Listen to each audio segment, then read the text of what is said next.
I grew up in a house with very little structure. And so one of the biggest things that, or biggest growth and pivot points for me came after moving into a very kind of deep depression and structureless and dissociative space. And this happened around age 13 to 14.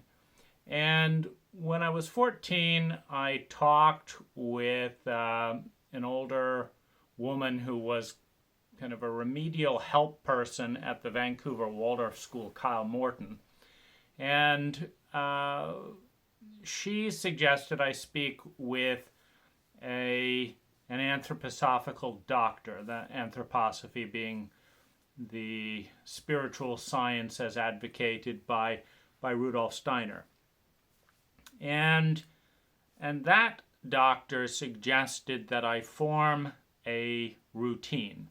Now, this was quite difficult because I had nothing, no structure to cling to. I was out of school. I did not have any social connection. The family had no structure, and so in that context, what would I grab to? And so I realized instinctively that to make this work, I would have to cling to this structure to the minute. That to the left or right of a minute, I didn't have this kind of gradation of, approximation. It was there or it just was lost. And so what I did was I wrote down sleep times, eat times, wake times, nap time, and that was kind of the basic structure. And I began working and refining that routine every Sunday. So I would look at, what I wanted to add in the routine, what I wanted to take away, and then very rapidly I moved into a place where there was about 90 minutes a day that was unstructured and everything else was broken down into 20-minute increments. Up to 20-minute increments. So, in fact, some of them were down to 10-minute increments. 10 minutes to brush my teeth, 20 minutes to take a nap, 20 minutes to write poetry after a nap, 45 minutes to work on goals, an hour and a half to do meditation and work with Lazarus, a channeled entity, 1 hour for reading, then cook dinner, prepare, eat dinner, wash the dishes, etc. So things were broken down. Actually, if I'm correct, it was as low as 5-minute increments. And the only way that I could hold to this was to absolutely cling to it. And so it became a little bit of a source of tension when I interacted with other people because there were very few windows in my routine that weren't structured. And since I couldn't hold on to the routine without,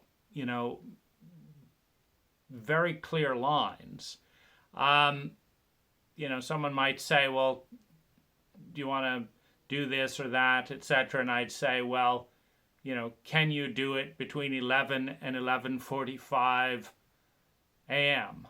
And if they said no, I'd say, well, that's the only point in my schedule. so it was rather rigid. And part of the tragedy of being a psychologically illiterate culture is that without understanding trauma, without understanding early childhood attachment, without understanding continuums and the fact that if you don't learn certain basic things in the 0 to 3 or certainly the 0 to 6 ages, you just don't have them in your biology and in your psyche. You don't have them to think about and say, well, that's how mom does it or dad does it, or you don't have it in any other way. And so I was aware of how odd it sounded, and I was aware that no one understood the fragility of this rigidity, that there is a pairing between fragility and rigidity, that my holding to the structure was incredibly fragile. And so I had to be very rigid about it. And so this routine helped me move from a dissociative and depressed place into a highly structured, focused, and productive place. I wrote 5,000 poems within my 20-minute poetry window. And as the routine got crisp, for example, they just roll off. I'd wake up at exactly the minute, and I'd go straight from my 20-minute nap into my 20-minute poetry writing. The poetry would just flow out for 20 minutes, and then that would subside, and I'd fall right to sleep at my appointed minute and wake right up. And so there was an incredible efficiency in telling my body and my psyche what rhythms we were in and holding to them, which communicated importance. And often I would wake up to the minute before my alarm, which was nice. And so so this was the transition from chaos and dissociation to grounded structure, which got scary for me when I tried to move out of the house. And for example, when I started my landscape company, people didn't fully understand exactly why I couldn't. Why can't you be there 15 minutes earlier? I can't. I have a routine. Well, who's imposing this routine? It's my routine. And so there was some tension around this in growing the business. The business also ultimately collapsed the routine, which brought about a new chaos, a complete. I went into compulsive eating when the routine broke down. It actually wasn't that. It was another structurelessness, but it brought up that anxiety. So in that routine, one of the most important things that I did was goal achievement. And I achieved literally thousands of goals, daily, weekly, etc., within the routine. So the routine was a framework within which I could hang various things that were important, and they would get done on a daily basis, highly efficiently, highly productively. At some point, I became ambivalent in kind of trying to hold on to the routine, rebelling against the routine. I became divided around the routine, which was a very difficult time. And I responded to that division by becoming compulsive about work. So there was a period when I was doing a meditation in my routine. I was still in the routine. And I'd taken the routine, which I founded in Vancouver, Canada, and I'd moved it to from inside the house to outside the house. I actually moved in with Kyle Morton and her family, so that I could start my business. My family was too chaotic, and just the simplest thing of being able to get a phone message could not happen in my family. And so I had to move out at 17 so that I could start my business and also escape the trauma and overwhelm of my parents' divorce. So in the Morton family, my routine brought up some friction because they wanted me to blend in with their family, and I wanted to keep my routine. It didn't help that Colin, Kyle's husband, was somewhat skeptical about taking me in to begin with, and didn't really like me, or maybe he did, but there was certainly no ability to connect on any esoteric level. And so anytime I spoke, basically, I felt like it was being batted away as nonsense, or some kind of unwelcome delusion. And so how does a desperate, lonely boy, reach out when that's the response? And, that was difficult on that level. I then moved the routine to Whidbey Island, where I started the company again without knowing anyone. And it was on Whidbey Island that I had this impulse to do my work as a gift and not do it for money. And so I felt terrified and overwhelmed by that idea, but I also felt like it was something I should do since I had a vision about it, a meditative guidance. So I told all my clients, I said, you don't have to pay me other than the materials. I'm going to do my work for you as a gift, and you're going to give me some money. You're going to pay for your materials, and if you want to give me some money, you can, and if you don't have to. But it will be a gift. It's not demanded. Now, in the vision, there was this kind of luminosity and this sense of moving beyond space, like, moving into a more transcendent place, where it wasn't about money. It was about giving and receiving love and gifts and energy. And so it was a beautiful vision. But the fact that I still had to pay rent, and the fact that I'm raised in a culture that values me in part based on money and that measures success a lot based on money, I was, one part of me was really clinging on to this. It's like I want to have control and I want certainty. And I think that, being a trauma survivor in that sense made that control more important. And then this other part is like, yes, I want this vision. Now, this was difficult because I had, of course, no one to talk to about the pros and cons of different approaches. That's part of the challenge of our culture. My landlady was just going to say, that's weird. And I wasn't interested in whether it was weird or not. I was interested in, was it honoring something deeper about me? And then, I didn't have a language of trauma.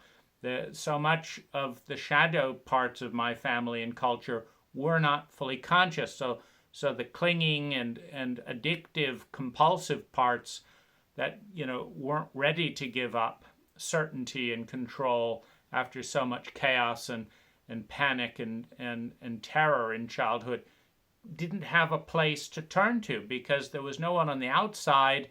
And as part of the denial protocol, where everyone just said how lucky I was, that's pretty much everything people have said about, me growing up in the way that I've grown up is, wow, you're so lucky, you did this and you did this. And that doesn't lead into, why am I so terrified and traumatized about the idea of not having control again? Every infant, every child in a helpless state that feels terrified and lonely vows they never want to be out of control again. And then here's me at maybe 19 saying, we're going to give money as a gift and da-da-da. And then it was also, so there was this sense of, I don't want to do it, and then the sense I've got to do it because, that's the only thing I can cling to. If I don't hold integrity to my vision, I'm going to lose the thread. So there's this fear of losing a sense of spirituality by not following the vision. So I was divided and did not have technology on how to integrate around that division or honor both parts at that time. And then I decided to push ahead blindly, just to batten down, and I'm going to do the spiritual thing. Now, the way my clients responded was, first of all, none of them received the gift. So that was the first disappointment, confusion, etc. In my vision, people felt touched and moved and all that. In reality, there was not a single client who received the gift. And I think some of that is the fact that I was doing it from a mental place, like this is what I should do to be spiritual, to follow my inner guidance. I wasn't doing it from a generous place because I was terrified. But every one of my clients went into a mental place. I said, well, what should I pay you? And I said, whatever you'd like to pay me. And they said, well, what did you charge before? So there was no receiving of the gift, 1. 2, I felt nervous and uncomfortable. 3, my income went down 50%. It wasn't terribly high before that, but 50% of my income vanished. Everyone's just wrote me checks just like they did before, but for half of what I had charged them before or charged other clients. And so, and then I was not appreciated. If anything, I was viewed as weird and sometimes a bit problematic, like, what's this weird person going to do? So I become more judged. My income goes down 50%. The gift isn't received, and part of me hates the whole thing, but is even more afraid of losing a sense of inner connection by violating this vision. Now, this created self-pity. It created inner conflict. And I began explosively eating sweets, food, ice cream, in a way that I'd never done before. And so I then thought, what should I do? Should I cling to the vision? I cling to the vision some more. And then I had a vision of moving in with this female client who was quite, I would call her somewhat sociopathic and hating men. And I had not had any lovers at the time. I was now 19, 20 or something. And I followed that vision. And the combination of living with her, never being lovers or romantic, but living with her and being in this out-of-control state, and her just kind of toying with me a little bit, left me feeling horrible in ways I didn't understand, etc., and I began compulsively eating sweets one day. Then that scared me, the compulsive energy, because I didn't have a map around how to deal with this, but this compulsive energy destroyed the routine. And there was this liberation, like, I'm not going to have a routine. But there was nothing to hold all that energy, no framework for dealing with any of that. And then I didn't like, the relationship with that client deteriorated into feelings of hostility. Then, since I didn't have enough money for rent, getting half of my normal salary, I moved into my car. And I've never had a strict routine since. But I moved the compulsive, anxious energy from the overeating into working hard. I would exhaust myself working 10-hour days, whereas before they were very structured with a nice nap in between, etc. So I moved the compulsive energy into work, and moved into bigger goals, building houses, grew my business, used that thing to really grow my business, and that was the end of the very, very tight, 5, 10, 20-minute routine.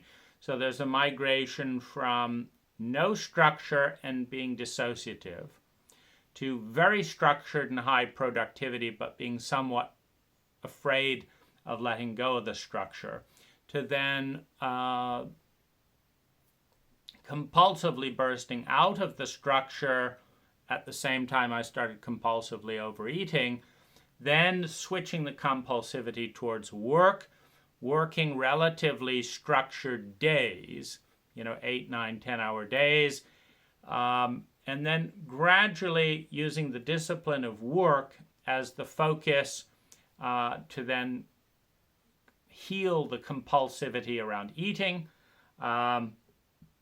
which took about 2 years, and then coming back to a sense where most of my life is about work, and then I do a little bit of something at the end of the day, etc. When I'm not afraid of that anxious energy, because I've spent most of it working, and so since that time, I've never had a routine, except I can build one again for a week, for a month. I'll build job routines. I'll build relationship routines. I'll build certain amounts of daily routines as needed, but they rapidly deteriorate when I'm enjoying myself. And I would say, that in some ways I'm back into the spaciousness that I was in my teens, but not fearing it. There's a sense of presence and self-connection that a terrified teenager didn't have. And so I'm back into that structurelessness, but there's a lot of creativity that comes out of the spontaneity of that structurelessness. So I'm back in the same space that I was before, knowing more of who I am, and with more of a spontaneous dance with soul, spirit, with creativity. The evolution of routine.